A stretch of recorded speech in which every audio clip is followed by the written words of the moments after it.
오늘 이 말씀을 나누기 전에 지난 본문에서 나눴던 말씀 잠깐 좀 리뷰하도록 하겠습니다. 출애굽기 16장에서 이스라엘 백성들이 식량이 떨어지죠. 배가 고파서 이제 먹을 것이 없다고 원망을 합니다. 그때 하나님께서 그 원망을 들으시고 하늘로부터 양식을 내려주시죠. 만나와 메추라기를 이 땅에 내려주십니다. 그래서 배고파하는 이스라엘 백성들이 배불리 먹고 이제 힘을 얻는 그 은혜의 본문 우리가 함께 봤습니다. 백성들은 원망했지만 하나님은 채워주셨죠. 하나님의 은혜와 사랑을 함께 보았습니다. 지금 이스라엘 백성들이 바로 그 하나님의 인도하심을 따라서 그 하나님의 은혜를 힘입어서 사랑을 힘입어서 지금 광야를 통과해 나가고 있습니다. 약속의 땅을 향해서 지금 나아가고 있죠.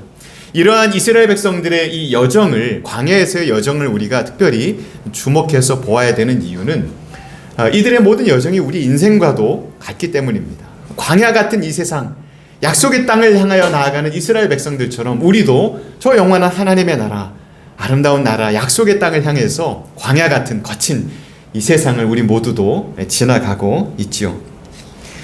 그런데 오늘 그 하나님과 함께 아름다운 여정을 이어가고 있는 이스라엘 백성들에게 예기치 않은 죽음의 그림자가 드리웁니다. 아주 큰 위기가 닥치게 돼요. 바로 전쟁이 벌어집니다. 이스라엘 백성들이 이 불과 3개월 전에, 출애굽한 지 3개월밖에 안 됐어요. 3개월 전에도 아주 큰 전쟁을 한번 치르죠. 도저히 이스라엘 백성들의 힘으로는 싸울 수도 없고 감당할 수 없었던 그 무시무시한 전투, 바로 홍해바다 전투였지요. 바로의 군대, 애굽의 왕 바로가 정말 전차 부대를 이끌고 이스라엘 백성들을 추격해 옵니다. 앞에는 홍해바다가 가로막혀 있고 좌우에는 광야와 사막이 막혀 있고 뒤에는 애굽의 군대가 쫓아오고 도저히 싸울 수도 없고 이길 수도 없었던 바로 그 전투 가운데 하나님께서 바다를 둘로 가르셨고 그 가운데 마른 땅으로 하나님의 백성들을 지나가게 하셨고 그리고 추격해왔던 애굽의 모든 군대를 그 홍해바다에, 홍해에다 그대로 수장시키시는 그 승리를 하나님께서 베풀어 주셨습니다. 그래서 이스라엘 백성들은 바닷가에 서서 하나님이 싸우시고 하나님이 승리하게 하시는 그 모든 현장들을 생생하게 이제 목도할 수 있었던 거죠. 그런데 오늘 본문의 말씀에는 그 뒤로부터 한 3개월 정도가 흘렀습니다. 오늘 본문의 말씀을 보면 아말렉이라는 족속이 이스라엘 민족을 기습 공격했다라고 기록하고 있어요. 이 아말렉 족속은 어떤 족속이냐면 이 가나안 땅, 이제 팔레스틴 지역의 남부 지역의 광야에서 유랑하던 그런 민족이었습니다. 들판에서 살고 광야를 유랑하며 살았기 때문에 굉장히 호전적이고 아주 전투에 능한 뛰어난 전사 민족이었어요. 이후에 이 모세가 이 아말렉이 이스라엘 백성들을 먼저 선제 공격을 합니다. 기습 공격을 하는데 이 일에 대해서 이후에 신명기 말씀을 보면 모세가 그때 전쟁에 이런 의미가 있었다라고 이후에 기록한 본문이 있습니다. 신명기 25장 17절을 보면 이렇게 기록되어 있어요. 너희는 애굽에서 나오는 길에 아말렉이 네게 행한 일을 기억하라. 곧 그들이 너를 길에서 만나 네가 피곤할 때에 내 뒤에 떨어진 약한 자들을 쳤고 하나님을 두려워하지 아니하였느니라. 피곤할 때 뒤에 떨어진 약한 자들을 기습 공격했다는 겁니다. 선전포고나 정당한 전투를 벌인 게 아니에요. 뒤에 몰래 쫓아와서 뒤처진 약한 자들을 기습 공격을 했다는 겁니다. 여러분, 이스라엘 백성들이 한 장정만 60만 명이었고 온 백성들이 한 200만 명 정도 되는 굉장히 큰 민족이었습니다. 근데 그런 큰 민족이 광야를 지나갈 때 가장 뒤처진 약한 사람들이었다라고 하면 어떤 사람들이었겠어요? 빨리 잘 걷지 못하는 어린 아이들이었겠죠. 그리고 뭐 아장아장 걷는 아기도 있었을 거고 품에 안아야 되는 아기도 있었을 거고 업어야 되는 아기도 있었을 거고 그 어린 아기들을 안고 끌고 데리고 가는 부녀자들이 그 뒤에 처져 있었을 겁니다. 나이가 많은 노인들도 빨리 걷지 못했기 때문에 좀 뒤쪽 그룹에 속해 있었겠죠. 그리고 정말 병이 있거나 좀 잘 걷지 못하거나 그런 연약한 사람들이 뒤에 뒤쳐져 있었을 겁니다. 그런데 그런 가장 약하고 가장 돌봄이 필요한 자들을 와서 기습해서 그들을 먼저 쳤다는 것, 이 아말렉 족속은 이 정당한 전쟁을 할 생각이 없었던 거예요. 이 아말렉 족속의 목표는 뭐였냐면 이스라엘의 전멸이었습니다. 그래서 뒤에서 기습 공격을 하고 약한 자들부터 먼저 친 겁니다. 여러분, 한 백성을 뒤에서 쳐서 추격해와서 뒤에서 기습해서 쳐서 이 백성을 완전히 멸절시키겠다. 굉장히 비슷한 전략이 3개월에 있었죠. 누구의 전략입니까? 애굽의 바로 왕이 그렇게 쫓아왔어요. 애굽에 있는 모든 전차들을 다 이끌고 왔다는 것은 멸절시키겠다는 뜻이거든요. 그런데 그 바로 왕이, 애굽의 바로 왕이 그렇게 멸절시키기 위해 쫓아왔다는 것, 그 바로의 배후에는 누가 있었냐면 사단의 세력이 있었던 겁니다. 사단의 그 악한 세력이 하나님의 백성을 멸절하고 하나님의 나라를 완전히 무너뜨리기 위해서 이 백성들을 전멸시키기 위해 추격해 왔던 거예요. 그런데 아말렉도 똑같은 전략으로 이스라엘 백성들을 지금 친 겁니다. 아말렉 족속의 배후에도 사탄이 있었어요. 신명기에서 분명히 말씀하시죠. 오늘 본문에도 신명기 25장을 보면 그들이 뒤에 약한 자를 쳤는데 하나님을 두려워하지 않았다라고 기록하죠. 명백하게 하나님에 대한 도전이었습니다. 하나님의 백성에 대한 도전이었어요. 하나님을 몰랐다는 것이 아닙니다. 아말렉 족속이 하나님도 알았고 하나님이 어떻게 지금 이 백성들을 지금 이끌고 나와서 이끌고 가시는지 알고 있었는데도 의도적으로 하나님의 백성을 멸절시키고자 했다는 겁니다. 그렇기 때문에 지금 이 전쟁은 어떤 민족 대 민족의 전쟁이 아니에요. 하나님의 백성과 그리고 사단의 군대, 이 악의 군대가 지금 서로 전쟁을 벌이는 일인 것입니다. 그런데 문제는 뭐냐면, 문제는 지금 이 전쟁에 처하게 된 이스라엘 백성들의 상태가 문제였습니다. 3개월 전에 이스라엘 백성들의 신분이 뭐였지요? 애굽 땅에서 뭐 했습니까? 400년 동안 노예였어요. 노예. 정말 죽도록 일만 했던 노예 출신이 이스라엘 백성들입니다. 전쟁에는 전혀 익숙하지 않은, 그저 일하는 거에 익숙했던 노예 백성들이었어요.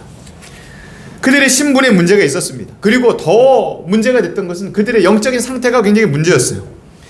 오늘 본문의 8절 말씀을 보면, 우리가 읽은 본문의 말씀을 보면 그때에 라는 단어로 시작하죠.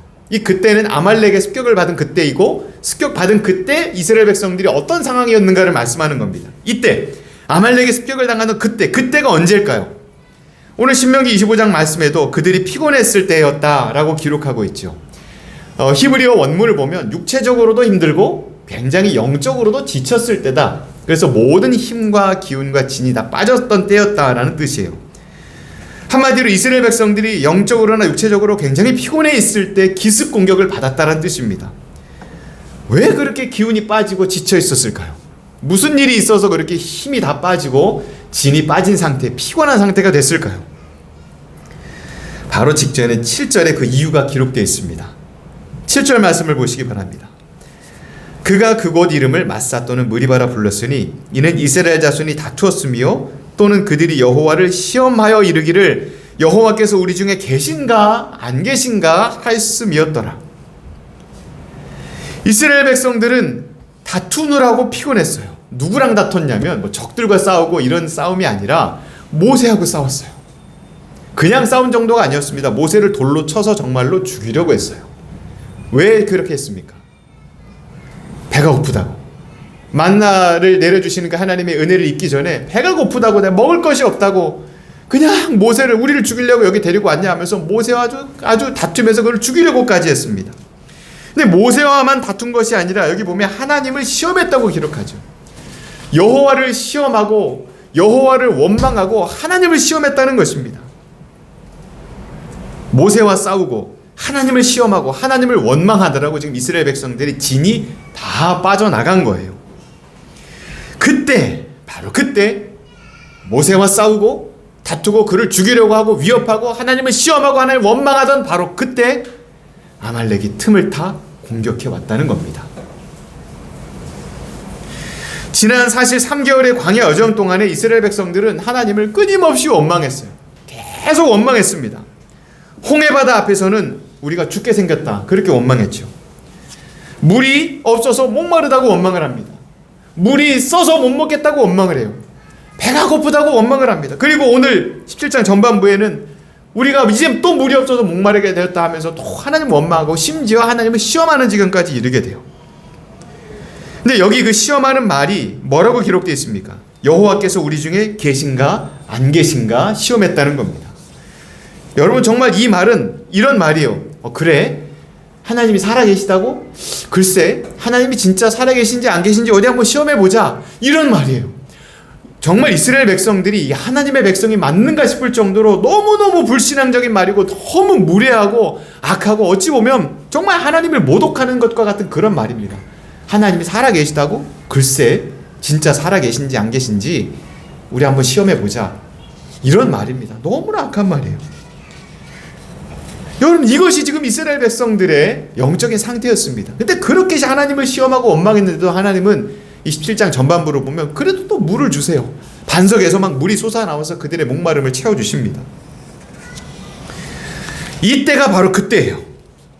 원망과 다툼과 하나님을 믿지 못하는 그 불신앙으로 하나님까지도 시험하고 있는 바로 그때, 그 어리석은 일과 믿음 없는 행동으로 그들의 영적인 힘을 다 빼버린 그때 아말렉이 기습하여 공격했다라고 성경은 우리에게 기록합니다. 사랑하는 성도 여러분, 인생의 광야 같은 이 거친 세상을 살아가면서 언제 전쟁이 일어날까요? 영적 전쟁은 언제 일어납니까? 악한 세력이 우리를 기습한다면 그때는 언제일까요? 사단의 악한 세력들은 우리 믿음이 약해서 원망하고 하나님을 시험할 때 그때를 틈탑니다. 하나님을 믿지 못하고 우리 신앙이 떨어지고 하나님을 시험까지 하고자 하는 그 마음이 들 때 그 틈을 노리고 영적인 악한 세력들은 우리를 공격해요. 그래서 베드로전서 5장 8절 말씀을 보면 이렇게 우리에게 경고하십니다. 근신하라, 깨어라, 너희 대적 마귀가 우는 사자같이 두루 다니며 삼킬 자를 찾나니, 말씀하셨어요. 여러분 이것이 영적인 현실이에요. 삼킬 자를 찾는다. 마귀가, 우리의 대적 마귀가 어떻게든 우리를 멸망시키고 하나님의 나라를 무너뜨리려는 마귀가 우는 사자처럼 삼킬 자를 두루 찾는다는 겁니다. 틈을 노린다는 거예요. 그때가 언제입니까? 우리의 믿음이 떨어질 때, 의심할 때, 다툴 때, 하나님을 믿지 못하고 하나님을 시험할 때, 바로 그때가 영적 전쟁이 오는 때라는 거예요. 그러기에 우리는 하나님을 향한 진실한 믿음 가운데 항상 서 있어야 됩니다. 여러분 절대로 의심하면 안 돼요. 어떤 상황에서도 하나님을 신뢰하고 하나님을 의심하면 안 됩니다. 하나님을 신뢰해야 돼요. 하나님이 정말 계신가 안 계신가, 여러분 그런 질문도 하면 안 됩니다. 시험하면 안 돼요. 왜냐하면 하나님은 분명히 살아계시고 우리와 함께 하시고 은혜와 사랑으로 우리를 이끌고 가고 계시며 우리를 지켜 보호하시는, 우리와 이미 함께 계시는 하나님이시기 때문입니다. 그래서 하나님은 지금 어떻게 해도 지난 3개월 동안에 끊임없이 원망하고 또 원망하고 하나님을 시험하고 다투고 모세를 죽이려고 하고 했던 이 모든 원망하는 이스라엘 백성들을 이제는 깨닫게 해야 되겠다라는 마음에 결심을 하세요. 그래서 하나님께서 허락하신 것이 바로 오늘 이 전쟁인 겁니다. 전쟁을 통해서 깨닫게 하세요. 그동안의 백성들이 원망했던 주제는 뭡니까? 배가 고파서 원망했어요. 혹은 목이 말라서 원망을 했습니다. 그런데 여러분 이제는 전쟁이 눈앞에 있어요. 전쟁은 배고픔이나 이제 목마름 이거하고는 차원이 달라요. 왜냐하면 전쟁은 일어나는 즉시 칼이 날아와서 자기를 죽이거든요. 목숨이 왔다 갔다 하는 상황이 된 겁니다. 정말 위험한 상황이 된 거예요. 칼에 맞아서 온 백성들이 전멸하여 죽을 수도 있는 이 상황이 된 겁니다. 그래서 하나님께서는 이 전쟁을 통해서 하나님이 정말 살아계시고 자기 백성들과 함께 하시며 자기 백성들을 지키신다는 것을 확실하게 깨닫게 하세요. 바로 여기에 하나님의 기쁘신 뜻이 있습니다. 정말로 하나님을 시험하고 원망하던 백성들, 아말렉과의 전쟁이 벌어지자 원망이 쏙 들어갔어요. 아무도 원망을 안 해요. 이제 죽게 생겼기 때문에 원망을 할 수조차도 없었을 겁니다. 지금 당장에 칼이 막 눈앞에 다가오고 이제 눈앞에 죽음이 다가왔기 때문에 하나님 우리 도와주세요라고 기도할 수밖에 없었던 거예요. 원망, 불평 싹 들어갔습니다. 아무 말도 하지 않아요. 그리고 놀랍게도 온 이스라엘 백성들이 모세를 중심으로 똘똘 뭉쳐서 일사불란하게 움직입니다. 여러분 이것도 아이러니죠. 불과 며칠 전에 어떻게 하려고 했어요? 백성들이 다 모세를 돌로 쳐서 죽이려고 했어요. 그런데 그 모세한테 가서 이제는 우리 죽게 생겼으니 우리의 리더여 살려주십시오 막 이러면서 모세를 중심으로 일사불란하게 움직이는 겁니다. 얼마나 아이러니입니까? 그런데 참 이런 상황에서도 역시 모세는 민족의 지도자예요. 지도자답게 흔들리지 않고 자신이 해야 될 일을 묵묵히 그리고 아주 침착하게 순차적으로 해 나갑니다. 전쟁이 벌어졌습니다. 그래서 모세는 제일 먼저 뭘 하냐면 여호수아를 부릅니다. 애굽에서 함께 나왔던 아주 충직한 모세를 수종했던 아주 충직한 부하였지요. 여호수아를 불러서 여호수아를 이스라엘의 군대를 조직하는 사령관으로 임명을 해요. 군대 장관으로 임명을 합니다. 그리고 백성들 중에서 이스라엘 백성들 중에서 나가서 실제로 전투를 벌일 수 있을 만한 군사들을 모집해라 라고 명령을 합니다. 그런데 우리가 기억해야 될 것이 하나 있어요. 모세가 이런 지시들을 다 내릴 때 모세가 어떤 사람이었는가를 우리가 잊으면 안 됩니다. 자, 모세가 무슨 출신이었죠? 애굽의 왕자 출신입니다. 애굽의 왕자다라는 것은 그 당시 모든 지혜와 지식과 전술과 실제적으로 전쟁에 참여해서 가장 앞장서서 승리하고 싸울 수 있도록 나가서 싸우는 장군이자 사령관의 역할을 감당했던 것이 그 당시 이집트의 왕자들이었어요. 애굽의 왕자 출신이었습니다. 성경에도 기록하기를 모세는 애굽의 모든 지식과 지혜를 통달한 사람이었다라고 기록하고 있어요. 실제로 군대를 이끌고 수많은 승리하는 전쟁을 이끌고 애굽을 이집트를 온 세상 위에 가장 최강의 군사력을 가진 나라로 만든 장본인이 바로 모세였습니다. 모세는 장군이자 전략가이자 전사였어요. 그렇다면 그런 모세가 지금 이 백성들을 이끌고 전쟁에 나가야 되는데 어떤 전술과 전략을 그가 펼쳤을까요? 9절에 모세의 전략이 나옵니다. 17장 9절을 보시기 바랍니다. 같이 한번 읽어볼까요? 17장 9절 모세가 여호수아에게 이르되 우리를 위하여 사람들을 택하여 나가서 아말렉과 싸우라. 내일 내가 하나님의 지팡이를 손에 잡고 산 꼭대기에 서리라. 이것이 최고의 전술과 전략을 가진 모세의 전략이었습니다. 모세의 전략은 기도였어요. 기도할 때 손에 하나님의 지팡이를 잡고 서겠다라고 선언합니다. 여러분, 이 지팡이가 뭔가요? 모세의 손에 들린 이 지팡이가 무엇입니까? 언제 함께 했죠? 떨기나무에서 주님께서 처음 모세를 부르실 때 이 지팡이를 주셨죠. 그리고 이 지팡이로 애굽에서 이스라엘 백성들이 이끌어낼 때 10가지 재앙이 임할 때 이 지팡이로 그 기적의 역사를 이루었습니다. 이 지팡이를 들고 기도할 때 홍해가 갈라졌어요. 이 지팡이를 들고 기도할 때 만나가 내려오고 메추라기가 왔습니다. 이 지팡이를 잡고 기도하며 반석을 쳤을 때 반석에서부터 돌에서 여러분 샘물이 솟아나왔어요. 그런 기적의 역사였습니다. 그래서 모세가 이걸 들고 기도한다는 것은 무슨 뜻이냐면 이 지팡이에 상징적으로 새겨진 하나님의 구원과 하나님의 은혜와 하나님의 역사가 이 전쟁에도 동일하게 임할 것이다라는 믿음이었어요. 그 믿음을 가지고 하나님의 역사가 담긴 이 지팡이를 들고 내가 산꼭대기에 올라가서 기도하겠다. 이 놀라운 전략을 지시한 겁니다. 믿음으로 모세가 기도하러 산으로 올라갑니다. 그런데 모세는 산으로 혼자 올라가지 않아요. 두 사람을 같이 데리고 올라갑니다. 10절을 보면 모세가 아론과 훌이라는 사람을 데리고 올라갑니다. 아론은 우리가 잘 알죠. 모세의 형입니다. 그리고 하나님이 모세와 함께 이제 말을 전하는 대변인으로서의 역할이었죠. 그러면서 제사장 직분도 맡습니다. 아론을 민족의 지도자로 함께 세웠어요. 모세와 아론은 두 사람이 다 지도자였습니다. 든든한 지도자였죠. 형이면서.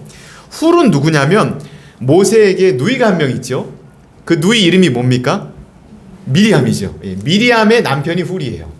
그러니까 모세에게 있어서는 매형이죠. 이 매형이 같이 가는데 이 훌도 굉장히 신실하고 독실한 사람이었습니다. 그리고 아주 훈련된 훌륭한 지도자 중에 한 사람이었어요. 그래서 모세가 이 두 사람을 데리고 올라갑니다. 자기 형 아론과 매형 훌, 신실한 하나님이 세우신 두 동역자들을 데리고 함께 산으로 올라갑니다. 그리고 이제 산 아래를 이제 내려다 보는 거죠. 여기 나와 있는 산은 막 거대한 산 그런 산이 아닙니다. 오히려 나지막한 야산, 언덕으로 보통 번역이 되는 좀 작은 산을 의미해요. 그래서 이 산 꼭대기에 올라간 이유는 무엇이었냐면 물론 하나님께 가까이 가서 기도하기 위함도 있지만 실제 이스라엘 백성들이 아말렉과 전쟁을 하게 될 그 평원 전체가 내려다 보이는 곳으로 올라간 겁니다. 그래서 산 꼭대기에서는 이제 아래가 다 내려다 보이고 평원에 있었던 군사들도 이 모세의 모습을 볼 수 있는 바로 그런 위치에 모세가 올라가서 선 겁니다. 아론과 훌과 함께 모세가 올라가서 내려다보니 그 넓은 평원에 이스라엘 군대가 보여요.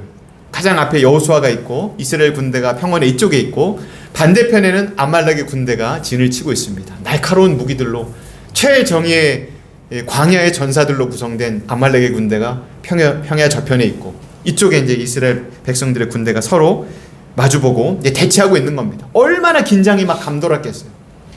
드디어 이제 군대와 군대가 맞붙어 싸우기 직전입니다. 그때 여호수아가 뚫어져라 보고 있는 한 곳이 바로 모세의 모습이었어요. 내가 올라가서 지팡이 잡고 서겠다라고 말한 그 말을 기억하고 여호수아는 오직 사령관이었던 여호수아는 오직 그 모세만 바라보고 있는 겁니다. 그러자 모세가 마침내 하나님의 기적의 지팡이를 손에 잡습니다. 그리고 자기가 말했던 대로 약속했던 대로 두 팔을 하늘 높이 올려서 기도하기 시작해요. 뭐라고 기도했겠습니까? 이 지팡이를 통해 구원의 역사를 이루신 아버지 하나님, 이스라엘 백성들을 이끌어내신 하나님, 이 지팡이를 통해 이 백성들을 구원하심을 보이셨사오니 이제 기도합니다. 하나님, 이 전쟁에서 우리가 이길 수 있도록 우리를 도와주시옵소서. 우리와 함께 해주시옵소서. 얼마나 간절히 기도했겠어요. 그런데 여러분, 이것이 돌격 신호입니다. 모세가 두 팔을 올려 기도 시작하는 바로 그때 여호수아가 그 모습을 보고 팔이 올라가는 지팡이가 올라가는 그 모습을 보고 온 백성들에게 돌격 앞으로 나를 따르라 외치면서 용맹한 함성을 지르면서 이스라엘 백성들이 막 평야를 지나 아말렉 군대를 향해 돌진합니다. 어떻게 됐을까요? 노예 출신 이 이스라엘 백성들, 광야의 전사 아말렉 군대, 어떻게 됐을까요? 놀랍게도 모세가 손을 들어 기도하는 그 돌격 신호에 맞춰서 달려나간 이스라엘 백성들이 아말렉의 군사들을 압도하기 시작합니다. 정말 기적이 일어난 거예요. 이스라엘 백성들이 이 아말렉 군대와 싸워서 이긴다라는 것은 불가능한 일이었습니다. 무슨 무기가 변변한 게 있겠어요. 광야를 유랑하면서 정말 호전적인 민족으로서 전쟁을 일삼았던 아말렉의 군대를 노예 출신 군대가 비정규군이 이긴다? 불가능한 일이었어요. 그런데 놀랍게도 모세가 기도하는 그때 그 기도의 손을 바라보며 달려나간 이스라엘 군대가 아말렉 군대를 압도하기 시작한 겁니다. 기적이 일어난 거예요. 하나님의 구원의 기적이 그 전쟁터 한가운데 일어난 겁니다. 그래서 처음에 돌격해서 들어갔을 때 이스라엘 백성들이 막 그들을 치고 들어갑니다. 승리할 것 같이 보였어요. 그런데 잠시 후에 문제가 생겼습니다. 하나님 앞에 팔을 들고 기도하던 모세의 손이 팔이 아파서 점점 팔이 내려오기 시작한 거예요. 점점 무거워지면서 결국 팔이 아래로 떨어졌습니다. 그러자 모세의 팔이 지팡이를 잡은 그 손이 내려오자 이스라엘 백성들이 치기 시작한 거예요. 아말렉의 군대가 막 도로 막 역습을 하면서 치고 오기 시작한 겁니다. 전세가 계속 밀리는 거예요. 이길 줄 알았는데 모세가 그 모습을 보고 얼마나 놀랐겠어요. 팔이 내려오니까 이스라엘 백성들이 막 지는 겁니다. 안 되겠다 싶어서 황급히 다시 손을 번쩍 들었겠죠. 손을 다시 올리니까 이스라엘 백성들이 다시 아말렉 군대를 이기기 시작합니다. 하나님의 승리의 역사가 막 임하는 거예요. 그런데 이 시간이 점점 지날수록 자꾸 이제 팔이 떨어지는 속도가 더 빨라지는 거예요. 팔이 막 피로해지고 너무 힘들어지니까 자꾸 손이 내려오고, 손이 내려오면 아말렉이 이기고, 손이 올라가면 이스라엘 백성들이 이기는 그런 상황이 벌어진 겁니다. 잘못하면 모세의 팔이 아파서 더 이상 들 수 없는 지경이 되면 이스라엘 백성들이 질 수도 있는 상황이 된 겁니다. 그래서 이 위기의 순간에 함께 곁에 있었던 아론과 훌이 모세를 도와줍니다. 모세의 양팔을 붙들어서 팔이 내려오지 못하도록, 지팡이를 잡은 그 손이 내려오지 못하도록 한쪽은 아론이, 한쪽은 훌이, 그래서 모세의 팔이 내려오지 못하도록 팔을 옆에서 붙들어줘요. 그리고 모세가 너무 피곤해지지 않도록 모세의 그 뒤편에 큰 돌을 하나 가지고 와서 그 위에 모세를 앉힙니다. 앉게 하고 옆에서 팔을 들어 올려서 팔이 내려오지 않게 계속해서 기도할 수 있도록 손을 올려줍니다. 성경은 해가 지도록, 아침 일찍 시작한 그 전쟁이 해가 지도록 모세의 팔이 아래로 내려오지 않았다라고 기록해요. 그래서 이스라엘 백성들은 승리합니다. 완전히 승리해요. 아말렉 군대를 완전히 격파합니다. 이 놀라운 승리로 이스라엘 백성들이 아말렉 군대를 깨뜨린 이 승리한 그날 돌아오는 이스라엘 백성들에게 하나님께서 14절에 약속의 말씀을 주십니다. 여호와께서 모세에게 이르시되 이것을 책에 기록하여 기념하게 하고 여호수아의 귀에 외워 들리라. 내가 아말렉을 없이하여 천하에서 기억도 못하게 하리라. 하나님께서 이 민족을 내가 직접 심판하겠다라는 약속을 주실 만큼 오늘 이 전쟁에서 승리했고 남은 잔당들과 저 민족들도 내가 결국은 다 심판할 것이다라는 이 말씀을 직접 주실 만큼 아말렉 족속은 정말 나쁜 사람들이었습니다. 악한 족속들이었어요. 그 뒤로도 이 아말렉 민족이 회개하지 않고 돌이키지도 않고 끝까지 그리고 끊임없이 이스라엘 백성들을 계속해서 괴롭힙니다. 전쟁을 막 벌여요. 힘이 있을 때는 직접 전쟁을 벌이기도 하고 아말렉이 국력이 좀 약해졌을 때는 용병처럼 다른 강대국과 함께 이스라엘 백성들을 공격하기도 해요. 정말 악한 민족이에요. 끝까지 악한 민족입니다. 결국은 이스라엘 나라가 세워지고 이제 유다 왕국이 세워졌을 때에 히스기야 왕 때에 아말렉에 남아있던 모든 족속들이 완전히 전멸당하게 돼요. 그래서 역사 속에서 이 아말렉이라는 민족이 그때 히스기야 왕 때 사라지게 됩니다. 하나님의 심판의 말씀대로 이루어져요. 하나님이 승리를 주셨습니다. 그런데 하나님이 주신 승리가 너무 놀랍고 너무 감사한데 한 가지 의문이 있습니다. 왜 하나님께서는 이 전쟁에서 아주 특별한 방식으로 승리를 하게 하신 걸까요? 모세가 손을 들어 기도하면 이기고 모세의 팔이 내려오면 지고, 왜 이런 특별한 방식을 허락하신 걸까요? 여러분, 사실 이 모세가 민족의 지도자로서 팔을 내렸다고 해서 기도를 안 했겠습니까? 팔이 내려왔다 하더라도 모세가 얼마나 간절히 기도했겠어요. 하나님, 이 백성 살려주십시오. 간절히 기도했을 겁니다. 팔이 떨어져 있다 하더라도 모세의 기도는 멈추지 않았을 겁니다. 그런데도 하나님께서는 모세가 손을 내리면 아말렉이 이기고 모세가 손을 올리면 이스라엘이 이기는 이 장치를 하나님께서 여기에 허락하셨어요. 그렇게 하도록 역사하셨습니다. 왜 그러셨을까요? 그 답이 바로 15절에 기록되어 있습니다. 15절 말씀을 보시기 바랍니다. 모세가 제단을 쌓고 그 이름을 여호와 니시라 하고, 우리 한번 따라해 봅시다. 여호와 니시. 여러분, 니시라는 단어가 무슨 뜻이냐면 깃발이라는 뜻이에요.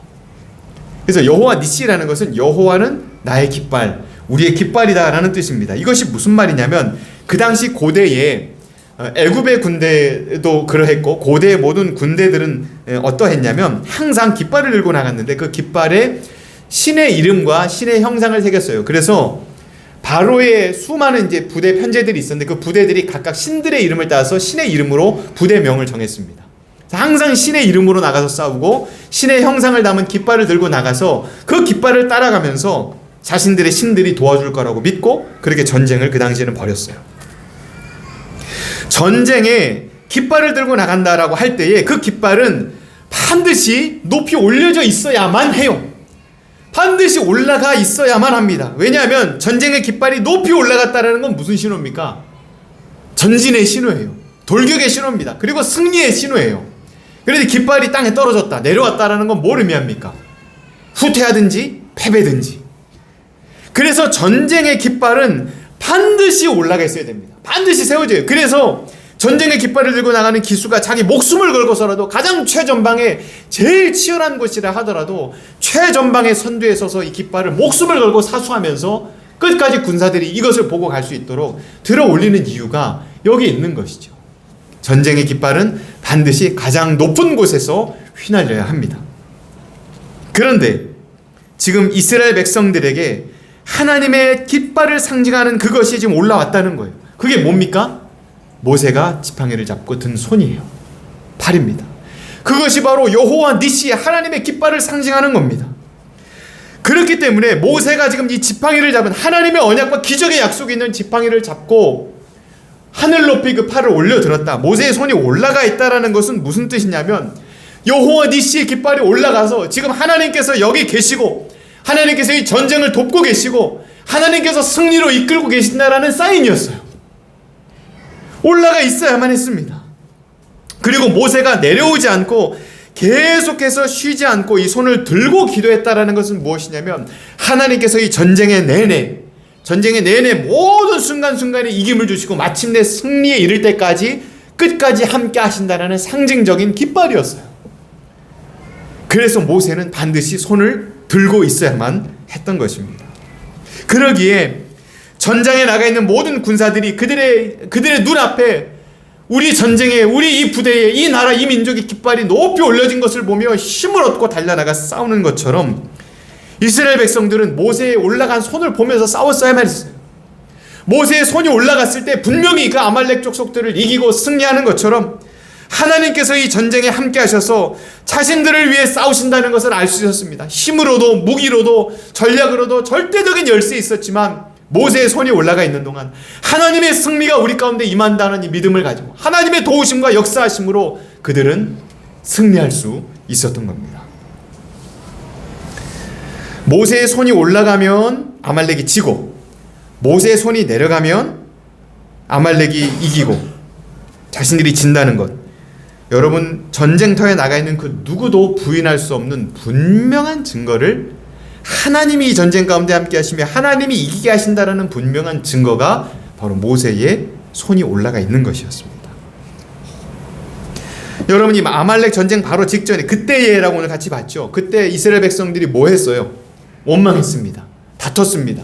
그리고 그 유명한 말 뭐라고 얘기했습니까? 여호와께서 우리 중에 계신가 안 계신가? 그렇게까지 하나님을 시험하고 원망했습니다. 이런 상황에서 만약에 모세가 손을 올리든지 내리든지 상관없이 그냥 그거하고 상관없이 그냥 우리가 전쟁에서 이겼다라고 한다면 그 백성들이 원망으로 가득한 백성들이 뭐라고 말했겠습니까? 아, 우리가 싸워서 이긴 거지. 우리가 힘이 있어서 싸운 거지. 우리 힘으로 이 전쟁에서 이겼다라고 교만하게 자기 자신들에게 그 모든 공을 충분히 돌릴 수 있었겠죠. 손과 상관없이 그들이 이겼다면. 그러나 모세의 손이 하나님을 향해 올라가 있을 때 하나님의 능력으로 그들이 이겼다면 누구도 부인할 수 없는 겁니다. 하나님이 정말 우리와 함께 계시는구나. 계신가 안 계신가 시험하고 의심해서는 안 되고 하나님이 정말로 여기 우리 살아계시는구나 라는 것을 그들이 확신 있게 깨달을 수 있었던 것이죠. 그래서 모세는 혼신의 힘을 다하여 두 팔을 들어 올리고 하나님 앞에 기도했던 것입니다. 이 전쟁이 여호와 하나님께 속한 것이고 이 승리는 하나님이 주시는 거다라는 것을 두 팔을 든 기도를 통하여 확실하게 증거했던 것이죠. 그리고 백성들이 원망했던 여호와가 계신가 안 계신가라는 그 믿음 없는 질문에 하나님께서는 분명하고 확실한 답을 이 전쟁을 통해 모세에 들어 올려진 그 팔을 통하여 확실하게 보여주신 겁니다. 그래서 하나님께서는 이 모든 전쟁을 통해서 자기 백성을 사랑하시는 하나님, 보호하시는 하나님, 함께하시는 하나님, 전능하신 하나님이시라는 것을 온 백성들에게 생생하게 경험하게 하신 것이고, 그래서 이것을 기억하라 해서 오늘 본문에도 잊어버리지 않게 책에 기록하고 늘 말하고 대대손손으로 이 이야기를 잊지 말고 들려줘라, 그렇게 명령하신 것입니다. 그 명령대로, 그 말씀대로 오늘 우리도 이 출애굽기 17장의 말씀을 오늘 우리가 읽으며 이 안에 있는 하나님의 역사를 우리가 지금 보고 있죠. 그렇다면 오늘 이 본문의 말씀, 대대로 하나님이 우리를 위해 싸우신다라는 이 말씀 잊지 말고 기억해라 라는 이 말씀을 오늘 우리가 보고 있다면, 그렇다면 오늘 우리에게 주시는 하나님의 말씀과 뜻이 무엇이겠습니까? 오늘 우리도 이 땅에서 전쟁 같은 삶을 살아가죠. 정말 치열한 인생을 살아갑니다. 인생은 전쟁이다라고 말할 만큼 너무 인생은 치열해요. 어렵고 힘든 순간도 만납니다. 우리를 공격하는 세력들도 자주 만나게 돼요. 그런데 이렇게 어렵고 힘든 순간을 만나면 때때로 우리가 원하지는 않지만 때때로 그런 생각이 들 때도 있죠. 아, 정말 하나님이 살아계신가? 하나님 살아계시는데 이런 일이, 그러면서 우리 마음속에 문득문득 이런 의심이 우리 마음속에 들어오기도 합니다. 이스라엘 백성들이 품었던 그 마음, 여러분 우리도 품을 수 있어요. 이렇게 어렵고 이렇게 힘든데 정말 하나님이 살아계신데, 그런 마음이 우리 마음속에도 들 수 있습니다. 그런데 여러분, 그렇게 우리 믿음이 약해지는 바로 그때 시험이 오는 거예요. 큰 시험이 정말 폭풍처럼 몰아닥치기도 하는 겁니다. 그렇다면 바로 그때, 바로 그 순간에 우리는 연약하고 시험은 다가오고 전쟁은 벌어지고, 바로 그 순간에 우리가 바라봐야 될 곳은 어디입니까? 여러분, 이스라엘 백성들은 바라봤죠. 뭘 바라봤습니까? 모세의 기도하는 손을 바라봤어요. 하늘 높이 올라간 그 지팡이를 잡은 손을 보며 하나님이 우리와 함께 계시고 하나님이 우리를 보호하시고 우리를 위해 싸우신다는 것을 그는 모세의 손을 통하여서 이스라엘 백성들은 바라보았습니다. 그렇다면 오늘 전쟁 같은 이 인생을 살아가는 우리는 뭘 봐야 될까요? 뭘 보고 마음속에 안심하며 뭘 보고 승리를 확신할 수 있습니까? 모세가 언덕 위에 섰던 것처럼 언덕 위에 서신 분이 계십니다. 모세는 지팡이를 손에 잡고 하늘을 향해 팔을 뻗어 올렸지만 손뿐만 아니라 발까지도 다 올려드리신 분이 계세요. 골고다 언덕 위에 높이 들리신 바로 우리 예수님이세요. 십자가에 달리신 우리 예수님이십니다. 예수님이 바로 우리가 바로 그 순간에 바라보아야 할 우리의 승리의 깃발이요 여호와 니시의 하나님이신 겁니다. 모세는 그 언덕 위에서 여호와 니시의 깃발을 세우기 위해서 자기 팔을 들어 올렸어요. 그런데 자기 팔의 무게도 지팡이 무게도 하나 감당을 하지 못해서 자꾸 내려왔고 그나마도 아론과 훌이 도와줘서 끝까지 들고 있을 수 있었죠. 그런데 우리 예수님의 손은 못으로 고정을 하셨어요. 못으로 그 나무 십자가에 박히게 하셨습니다. 손만이 아니라 발도 포개어서 버티게 하셨어요.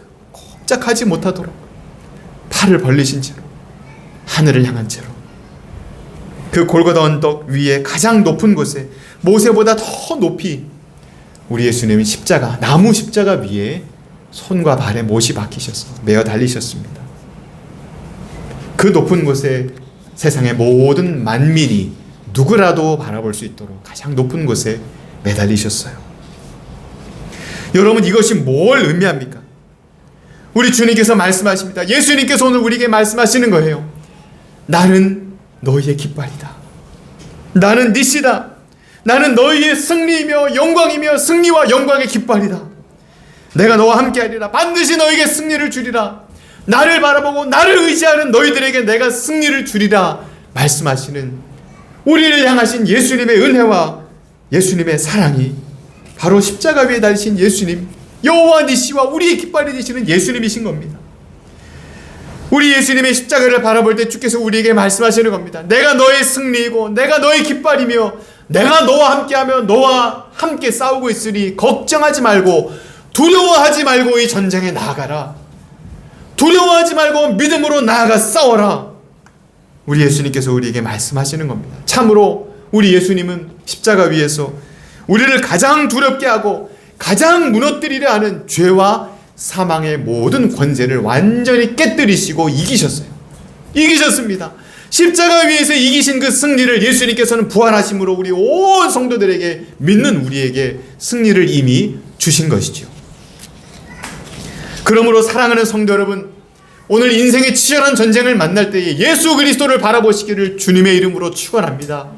저 골고다 언덕 위에 분명하게 서 있는 그 십자가, 손과 발에 못이 박히셔서 우리를 위해 울며 기도하시며 우리를 용서하시고 우리에게 승리를 주신 예수님을 바라보시기를 축원합니다.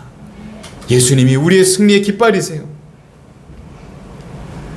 여러분, 눈을 들어 바라볼 때에 예수님의 우리를 향한 그 사랑, 그 승리의 깃발이 눈에 보이십니까? 여러분, 주님의 음성이 들리세요? 우리를 위해서 말할 수 없는 탄식으로 중보기도 하시는 성령님의 음성이 들리십니까? 아들 예수님을 주시고 성령님을 우리에게 보내주시며 우리를 사랑하사 두려워하지 말고 저 전쟁터로 나아가 싸워라, 내가 승리를 주겠다 말씀하시는 하나님 아버지의 음성이 들리십니까? 오늘 그 음성을 우리에게 말씀을 통해 들려주시는 겁니다. 그 십자가를 오늘 우리에게 보여주시는 겁니다. 정말 하나님이 살아계신가라는 마음의 생각이 들 만큼 어렵고 힘들고 괴로운 그 순간에 내가 너와 함께 있고 이 전쟁에서 내가 반드시 승리를 주겠다라고 말씀하시는 예수님의 음성을 여러분 들으시기 바랍니다. 우리의 니시는 예수님이십니다. 우리의 승리는 예수님의 십자가에 새겨져 있습니다. 그래서 로마서 8장 32절 말씀은 우리에게 이렇게 말씀하십니다. 우리 같이 한번 읽어볼까요?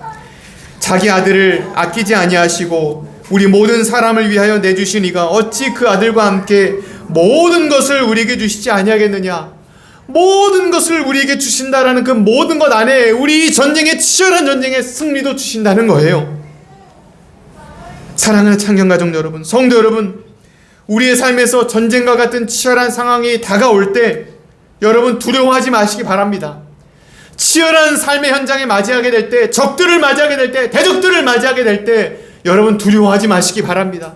하나님이 우리 편이시고 하나님이 우리를 위해 싸우시며 하나님이 우리를 사랑하십니다. 여러분, 말씀이 우리에게 증거하죠. 원망하고 시험하는 백성들에게도 하나님은 자비를 베푸세요.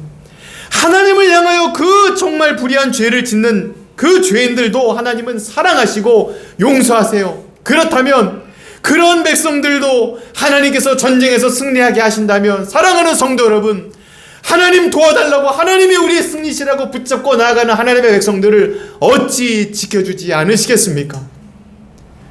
그런 연약한 백성들도 용서하시고 베풀어 주시고 승리를 주신다면 하나님의 도우심을 구하는 여러분에게 어찌 하나님이 안 도와주시겠어요? 하나님 기다리고 계십니다. 도와주시려고, 승리를 주시려고 기다리고 계십니다. 예수님 바라보십시오. 그래서 우리가 연약하고 죄를 지었을 때 예수님의 이름으로 기도하는 이유가 그거예요. 예수님의 이름으로 아버지를 부르며 기도할 때 하나님 우리의 모든 죄를 깨끗이 씻으시고, 심지어 하나님을 향하여 지은 우리의 죄도, 연약함도, 의심도, 믿음 없음도 다 용서하시고 다 잊으시고, 내 사랑하는 아들, 내 딸, 내 백성, 내가 너를 도와주리라. 내가 너를 승리하게 하리라. 내가 나의 의로운 오른손으로 너를 붙들어 주리라. 두려워하지 말고 나아가라. 우리에게 말씀하시는 겁니다.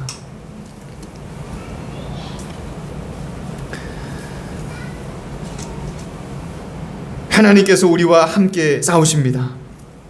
그리고 하나님이 우리에게 승리를 주십니다. 반드시. 그래서 이 땅에 살아가는 동안에 우리가 정말 치열하게 싸우게 되는 이 전쟁을 일컬어서 성경은 뭐라고 말하냐면 선한 싸움이다 라고 말씀하세요. 선한 싸움. 그냥 어떤 아무거나 전쟁, 이게 아니고 선한 싸움이다 라고 말씀하십니다. 하나님의 백성으로서 이 땅을 살아간다는 것은 여러분, 그 삶 자체가 전쟁이에요. 하나님의 백성으로 믿음을 지키며 이 땅을 살아가는 것, 그것 자체가 치열한 싸움입니다. 왜냐하면 오늘 보았던 것처럼 사단이 그 배후에 있어서 애굽의 바로가 추격해 왔던 것처럼, 아말렉이 추격해 왔던 것처럼, 그리고 앞으로도 광야 생활하는 동안에, 그리고 가나안의 약속의 땅에 들어갈 때도 전쟁이 너무나 많이 일어나요. 하나님의 백성들은 이 땅에 살아가는 것 자체가 치열한 전쟁입니다.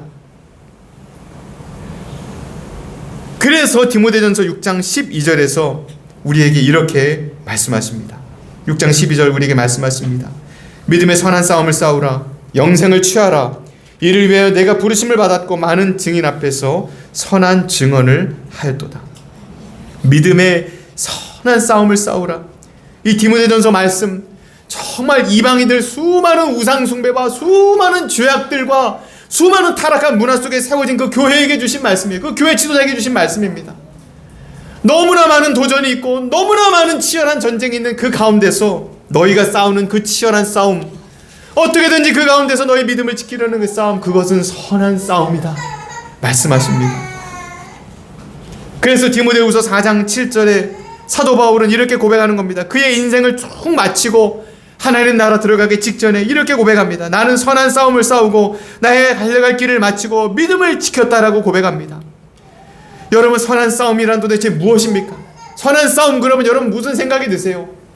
선한 싸움은 믿음을 지키는 겁니다. 이 땅에 사는 동안 우리 믿음을 사수하고 지키는 거예요. 어떤 상황에서도 나를 위해 죽으신, 저 높은 십자가에 달리신 예수님의 그 사랑을, 그 믿음을 지키는 것입니다. 예수님의 사랑을, 십자가를 바라보는 것입니다. 그 사랑을 믿으며 의심하지 않는 것입니다. 그리고 죽기까지 사랑하신 예수님, 세상을 이처럼 사랑하사 독생자를 주신 그 하나님의 사랑을 이 땅에서도 나를 통해 펼쳐드리기를 원한다는 그 믿음을 지키는 것, 그리고 그 믿음대로 나가서 사는 것, 그것이 바로 이 땅에서 싸우는 선한 싸움입니다. 하나님을 사랑하고 이웃을 사랑하며 하나님이 나에게 주신 그 모든 사명을 이 땅을 살아가면서 이루기를 원하는 그 믿음. 그래서 아무리 치열해도, 누가 뭐라고 해도 하나님의 백성 그리스도인으로서 이 땅을 살아가며 우리의 가정과 삶과 일터와 이 세상 속에서, 너무나 치열한 이 세상 속에서도 믿음을 잃지 않고 하나님을 사랑하며 이웃을 사랑하는 그 아름다운 삶을, 믿음을 지키며 살아가는 것, 그것이 바로 선한 싸움입니다. 그러기에 이 선한 싸움은 여러분 나 홀로 싸우는 싸움이 아니에요. 외로운 전쟁이 아닙니다. 예수님이 우리 앞에서 우리를 인도하고 계세요. 이끌고 가십니다. 이끌고 가시며 가장 선한 길로 우리를 지키시며 우리를 인도하세요. 성령님은 우리 안에 계시며 우리 곁에 계시며 우리를 보호해 주시고 이 싸움을 싸울 수 있도록 힘을 주십니다. 하나님은 어디에나 계시며 우리 위에 계시며 우리를 안전하게 보호하시고 지키시면서 저 영원한 약속의 땅에 이를 때까지 우리와 함께 하세요. 예수님이, 성령님이, 하나님이, 성삼위 하나님이 우리와 함께 하시며 우리를 지켜 보호하십니다. 하나님이 우리와 함께 하실 뿐만 아니라 히브리서 12장에 기록된 것처럼 믿음에 셀 수 없이 수많은 허다한 증인들이 저 천국에서 우리를 응원하고 있어요. 모세도, 아브라함도, 믿음의 수많은 선진들도 우리에게 박수하며 힘내라고 우리를 응원하고 있습니다. 이 땅에 사는 동안에도 우리가 혼자 가지 않죠. 우리 사랑하는 몸된 주님의 교회, 찬경 가족들과 귀한 성도들을 우리에게 보내주셨죠. 우리는 함께 가는 겁니다. 외로운 싸움이 아니에요. 이 선한 싸움 싸울 수 있도록 하나님께서 우리를 사랑으로 하나 되게 하셨습니다. 여러분이 모든 것이 증거예요. 우리가 싸우는 선한 싸움에 반드시 승리한다라는 증거입니다. 그러므로 사랑하는 성도 여러분, 이제 예수님의 이름으로 여러분도 세상 속에 나아가서 여러분의 가정에서, 일터에서, 여러분들의 기업에서, 여러분들의 삶의 자리에서 여러분도 여호와 니시의 깃발이 되시기 바랍니다. 여러분도 예수님의 깃발이 되시길 바라요. 모세가 온 힘을 다해서 자기 팔을 들어서 여호와 니시가 되었던 것처럼, 아론과 훌이 곁에서 그것을 도우며 여호와 니시가 되었던 것처럼 여러분도 예수님의 십자가 믿음을 굳게 지키며 선한 싸움을 싸우며 여호와 니시가 되시기를 주님의 이름으로 축원합니다. 그래서 여러분들을 볼 때에 하나님이 우리와 함께 하시는구나, 하나님이 우리를 사랑하시는구나, 하나님을 붙잡으면 영원한 생명에 이르고 하나님을 따라가면 반드시 승리하는구나, 여호와 니시가 우리와 함께 하시는 하나님이심을 우리 교회 안에서, 우리 성도들에게, 여러분들의 가정의 가족들에게, 여러분들의 일터에서 만나는 모든 사람들에게, 여러분들의 삶에서 만나는 모든 사람들에게 사랑으로 나타내고 보여주시기 바랍니다. 예수님의 이름으로 승리의 깃발을 높이 올릴 때 믿음으로, 사랑으로, 순종으로, 충성으로, 기도로 이 믿음의 깃발을 높이 올려드릴 때에 누군가에게 우리는 영원한 구원과 생명에 이르는 승리의 깃발로 서게 될 수 있는 줄로 믿습니다. 그러한 우리 한 사람 한 사람들이 모여서 우리 찬경교회가 온 세상에 우뚝 서는 여호와 니시, 하나님이 여기 계시고 우리와 함께 하시며 반드시 이기게 하신다라는 이 승리의 선포를 우리 교회가 감당하게 될 줄로 믿습니다. 이 믿음의 선한 싸움, 주님과 함께 다 승리하시기를 주님의 이름으로 축원합니다. 예수님의 이름 굳게 붙잡고 예수님 바라보며 그 믿음으로 이 선한 싸움 끝까지 승리하는 우리 모든 성도들 되시기를 존귀하신 주님의 이름으로 축원합니다. 아멘.